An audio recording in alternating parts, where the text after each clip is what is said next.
What up? What's good, people? What is up? What is they went from the fourth level of hell and sent us down to the seventh level of hell.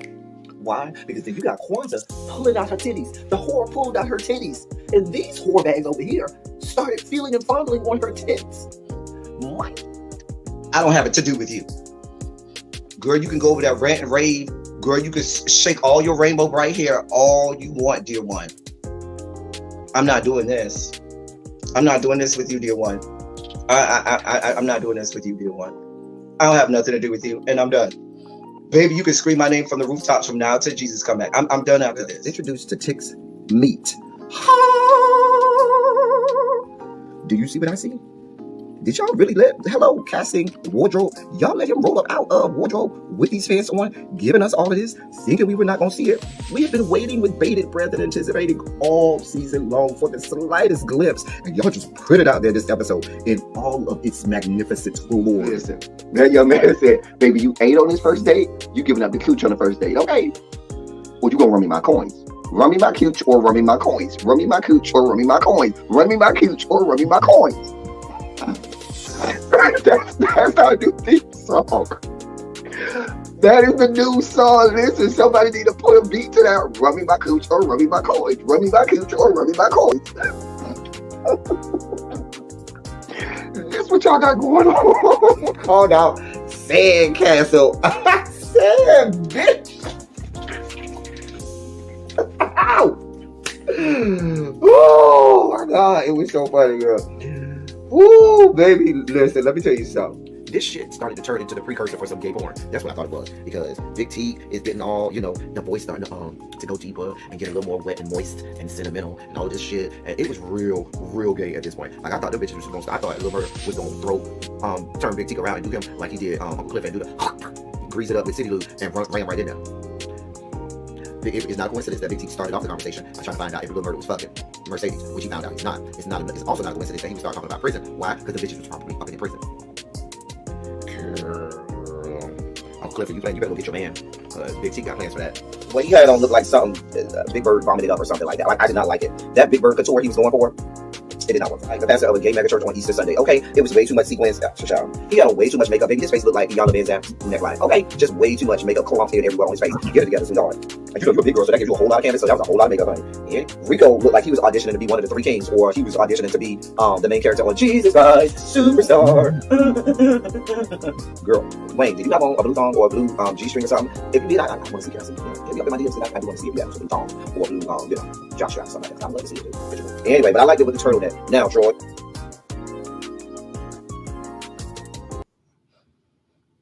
Oh, I was over here dancing to the music. Hey.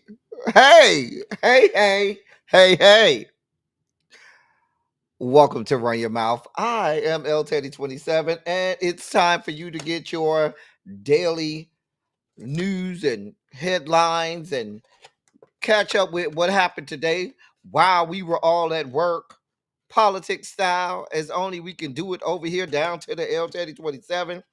As I'm doing that, I'm opening up something to help regulate my sugar spike levels. So, I buy these, and they was buy one get one free half off down to the Publix. So, and it's only 4 packs in here. I'm gonna try not to finish all 4 of these packs. Well, I'm gonna try to just do 1 pack, maybe 2. But I'm gonna need something to regulate my sugar levels. It's so much going on in the news today. I just had to stop. I literally had to stop adding things to the dossier because I don't want to just cover stuff and go. I want to be able to, unpack things and, have some real substantive commentary. So I don't like to just cover and go. I like to, add, my own, substantive banter and commentary to it so that, I don't feel like I'm just, cover and go. Oh, that's good. Oh, that's good. Let me say hey to y'all, and then we can get this party started. Like I said, we have a lot in the dossier today. The dossier is packed. So y'all do what y'all supposed to do. I'm gonna do my part. Y'all do y'all part, which is hit the like button, share the video out, be active in the chat, let the people know that we're here. Subscribe if you haven't already done so. Hit the notification bell, become a member, all of that good stuff. Shout out to the members. The members. We love the members. Let me say hey to y'all and then we can go ahead and get this party started. Tracy W., how are you? Happy Monday. Listen, this Monday felt like a Tuesday for me because Tuesdays are usually my busiest days of the week. Like that's the day where like the bottom falls out at work and shit just go haywire. That's what today was for me. Hey, crazy homebody girl, what's going on, beautiful? We have Tawana here, looking good like she always do. My girl, Demetria is here. Demetria, I'm already regulating my sugar levels because I'm trying not to spike out. Mm-hmm. Mm-hmm. Hey, Tamara, what's going on, girl? Tamara, what is going on? There go my boo right there. Now, listen, I told you, I fights about Tanya. Tanya,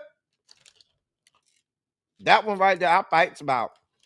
Tanya, I got to get my, I'm going to call you because I'm getting my ticket for next month for Nabar. Tanya, I'm getting my ticket. We'll talk about it. Oh, that's this week for y'all? Oh, so you going I thought y'all was down in Macon. Tanya, y'all not in Macon this week? Oh, okay. Ciao. Ciao. Uncle Jay, what's going on, sir? Uh-huh. Mm-hmm. Tanya, I don't know why I thought y'all was in Macon. Hey Yana, what's going on, my love? It's summer break. You got a little more freedom now that it's summer break? Sharice, are you staying safe down there in SoCal? We're gonna talk about Southern California today. Are you staying safe over there? I want to make sure you are right over there, Sharice, down in Southern Cal. Savon, how are you today, my love? It's good to see you. Miss Baythang, what's going on, beautiful? Hey, Felicia. It's good to see you, sweetheart. Looking ravishing as always. Of course, the effervescent Symmetry is here. We love Symmetry around these parts.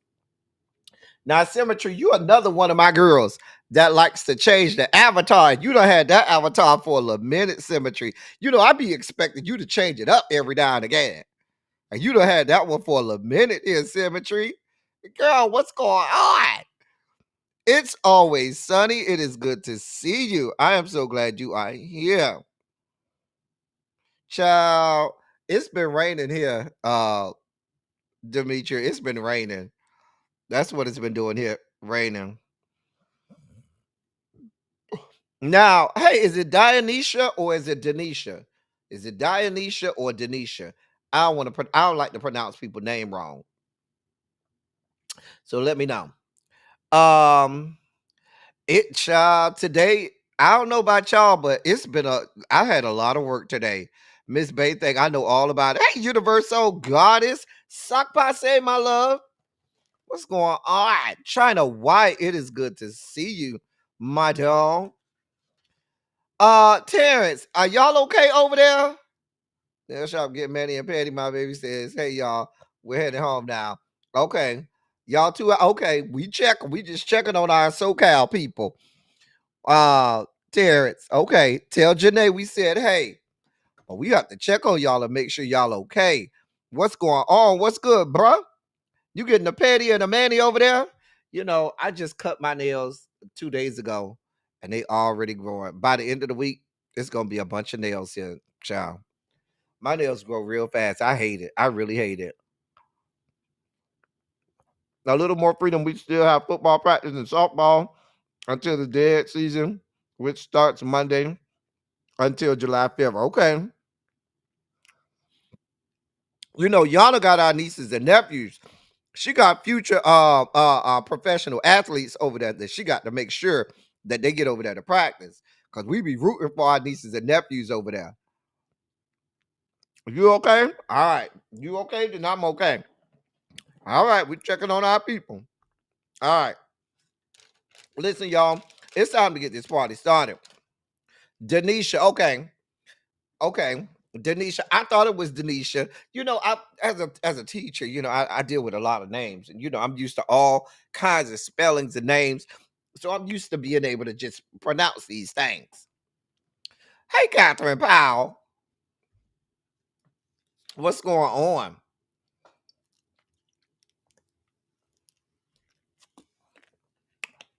Denisha, are you in the members only chat? I just want to make sure you are in the members only chat. I don't want nobody to be missing out on the members only chat. Anyway, if y'all ready to get this party started, go ahead and put a shondo in the chat because I'm ready to get this party started. We got a lot to cover today. We got a lot of news today. We got to get through, and at 6:45, the bell gonna ring, and really be gonna be waiting for y'all to be up in her class. So I got to make sure that I try to get through as much as I can um before it's time for y'all to go over there. Well, thank you, Denisha. I do the best I can. Cha. All right, I got one good shondo in the chat from Demetria. That means I can get started. I ain't got to wait. I was waiting for somebody to put it in the chat. My girl, Demetria, had me. I thank you, Demetria. Everybody else act like they was scared. Uh-huh. Anyway, thank you, Universal Goddess. Oh, okay. You changed your name from lady because I was like, I ain't seen this name before. But the avatar, I knew the avatar, but I was like, but this is a whole new name. You can't be changing it up for me like that. Now, cause you had me real confused. I was like, now wait a minute. I ain't seen this name, but I know I seen this avatar. Child, you had to confuse me. Child, you gotta let me know this stuff ahead of time. So which one do you want me to call you, Lady Majil, or do you want me to call you Denisha? You let me know which one. I'm gonna go with whatever you tell me. Hey, Quintessential, my love. What's going on, boo? How's everything up in Chicago? Chicago. Don't do me. Do not do me, as I'll be forced to do you harder. I am only in my 40s, okay? I am not old. Grr, grr. These girls act like I'm in my 60s. Lord. Anyway, y'all making it up there? Okay. Hey, Tiffany Blue, what's going on, sweetheart? All right. Well, it's time for our Pride Month. Hey, Sweet Pea, what's going on, sweetheart? What's going on, beautiful? It's time to do our Pride Month his stuff. And today, hey Xavier, we are going to learn about Jimmy Daniels. Jimmy Daniels is who we are learning about today. Hold on one second. Where my Jimmy Daniels went? All right. All right.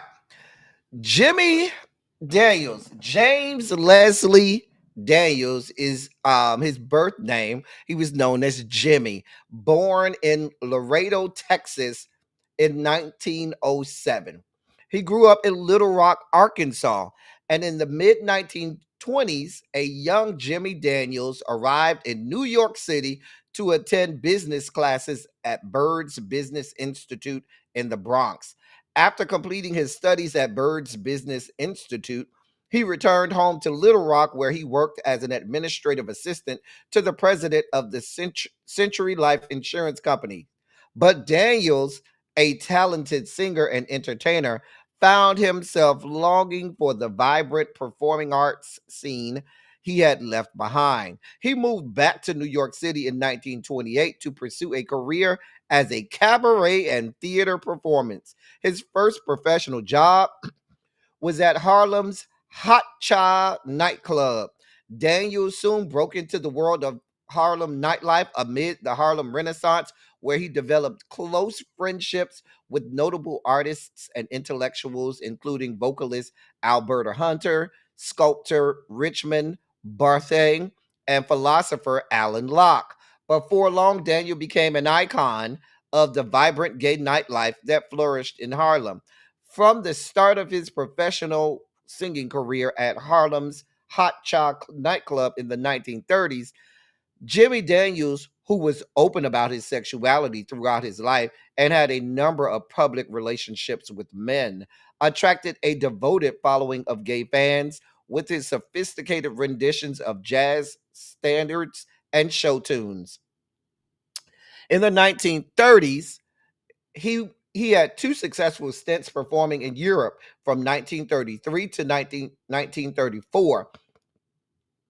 Daniels performed at Monte Carlo and in London. He was back in Europe in 1935, only a year after he had returned home to New York City. This time he spent 4 years performing in Paris. Daniels left France just before the outbreak of World War II and opened his own supper club, Jimmy Daniels Nightclub in Harlem in November 1939. His eponymous nightclub developed a reputation as a sophisticated establishment that hosted famous artists, actors, athletes, and socialites. After the bombing of Pearl Harbor, Daniels enlisted in the military as one of the many African Americans who joined the fight against the Axis powers. Although his honorable discharge record lists his military occupation as supply clerk, Daniels served primarily as an entertainer, giving regular performances to troops to raise morale. Although Daniels' nightclub closed during the war, he returned to a busy schedule of performances after his discharge in 1945. By 1950, he had begun the most famous professional engagement of his career as the MC of the Bonsoir Supper Club in Greenwich Village. During his tenure, the Bonsoir hosted a mixed clientele of black, white, straight, and gay patrons and featured emerging young artists, including a young Barbara Streisand. Daniels continued to organize parties, manage clubs, and perform throughout the 1960s and 70s. He died on June 29th, 1984, after suffering a stroke. And that, ladies and gentlemen, is the little known person in LGBTQ plus history, one Mr. Jimmy Daniels. Anybody here knew the story of Mr. Daniels? Hey, Miss Shorty B. Hey, Miss Cookie Ray. Anybody here? Listen, they need some of these people, Xavier. I'd love to see them do like a biopic or a movie about their life because some of them lived such great, vibrant lives and had such great stories, and you hear so little of them. What's so interesting to me, and I say this all the time, my grandmother said this to me. My grandmother said, "You really saw the black community start to hate the gay community when we got integrated. When integration happened, and after they got after once segregation was over and there was a lot of integration and all of that, they she said that's when you started to see a lot of hatred toward the gay community. Because she said when she was young and when she was growing up, my grandmother was born in the early in 1932.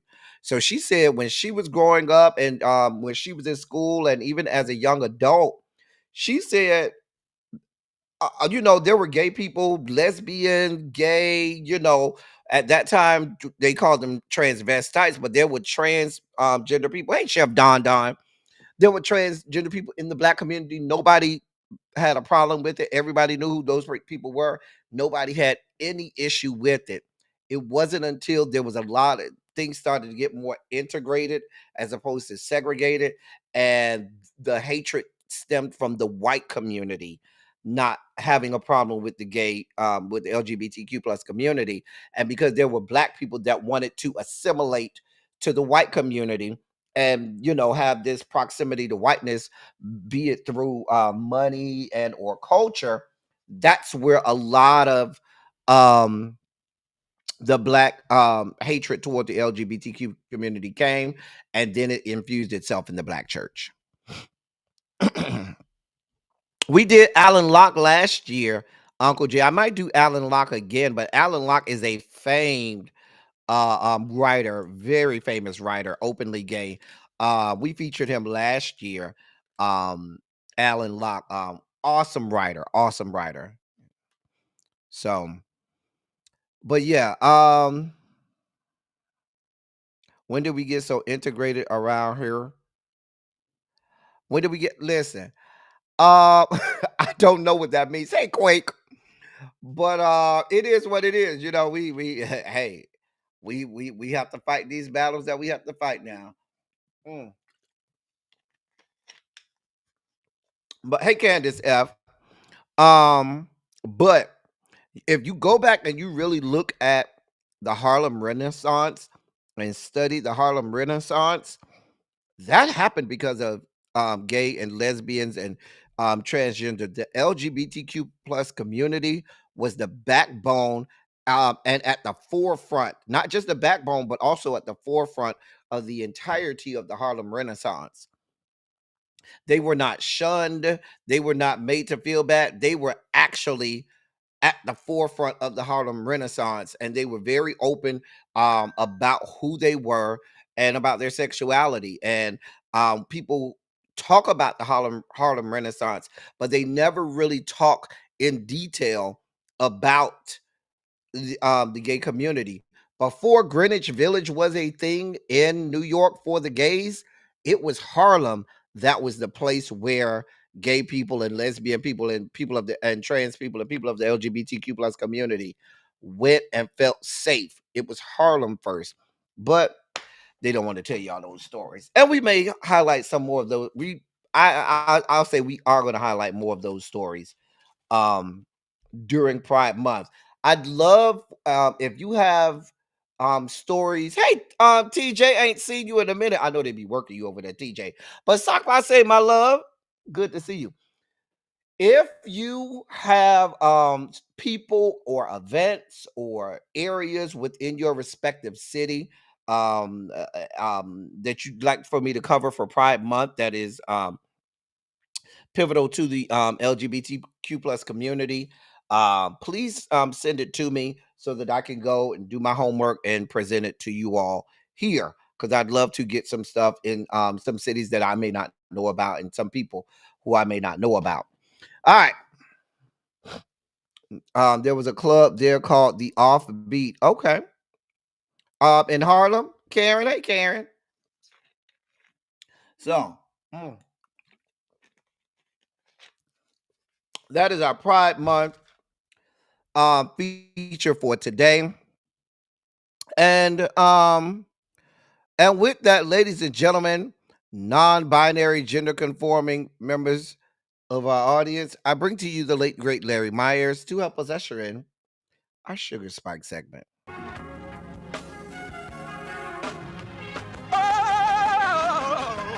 Oh God. You see, this is the part that I like. Major sugar spike. So loved the world, I want to fight. That he gave, his only begotten son. Major sugar spike. And shall ever believe. Major sugar spike. They shall not perish, but have everlasting life. Taste the biscuit. Jesus! I wish somebody help me. Thank you, Larry. Oh, okay. So yes, in Harlem. Okay. I'm gonna have to go look up the Offbeat. Thank you for that, Karen. Janae popping in to give my likes. All right. Thank you, my love. You know who it is. You're welcome. You know who it is.